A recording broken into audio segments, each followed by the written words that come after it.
Ada. Kau bertekan. Orang asli kan? Orang asli kan? Nama Bijan.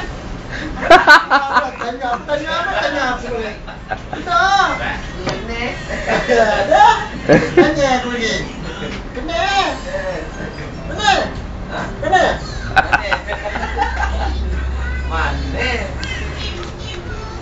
Kita sedang tunggu Tauge. Tauge dia on the way. Alum tengah tanya Binjai dia asal mana. Dari mana Binjai datang? Ya.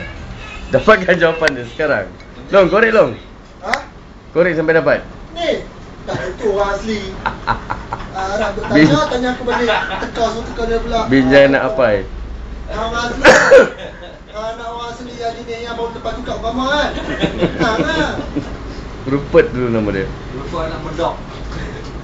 Aku tanya elok-elok jawab dah. Elok ni semua nak pakai belajar. Jawab je lah. Jawab je lah. Kita penjudi.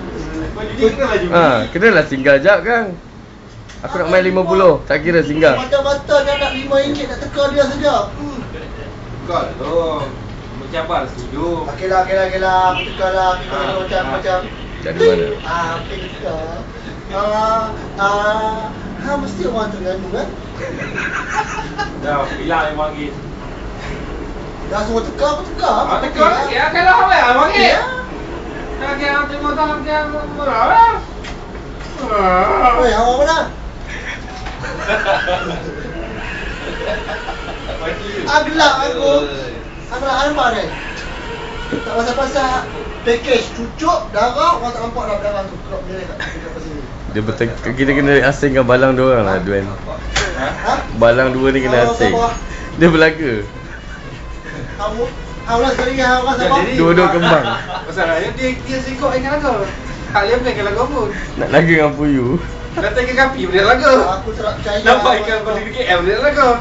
Duen, dia tak percaya Duen. Mana? Buat PSC. Aku pula tak nak dia. Bawa mana? PSC. Hantar gambar usaha dia. Tak teklar lah nama usaha dia pula. Hello. Marah aku tak marah. Makin banyak kena nama usaha dia pun. Nama betul apa? Anak Teklar lah. Jaya nak langkau. Nama dia Apa? pernah. Nama pun jadi. Jangan main aku. Tengok dia punya kejap tu kira nak bagi aku kalik pun ni. Dalam cik dia buat dekat nama cik. Ada keluar. keluar dalam ni. Ada. Nama register kat Google lah. Register kat nama. Nampak? Jaini Abdul Ghani. Weh, nama Jaini tu. Orang siapa nama Jaini? Kalau ke belas Melayu Zaini. Betul Jaini ni Jaini. Lembazi. Jani bakal kau. Ini tak kau. Lembazi. Ala baite. Ala baite. Jani bakal. Ala baite. Siapa? Kan dia orang ni. Tak dia kan ada orang siapa ke dia pula. Buat RM5. Awak siapa? Bapa main duduk sini, duduk siapa? Kau mana lo? Ha? Kau mana? Tika. Ya, lawak. 2 minit je. Tika.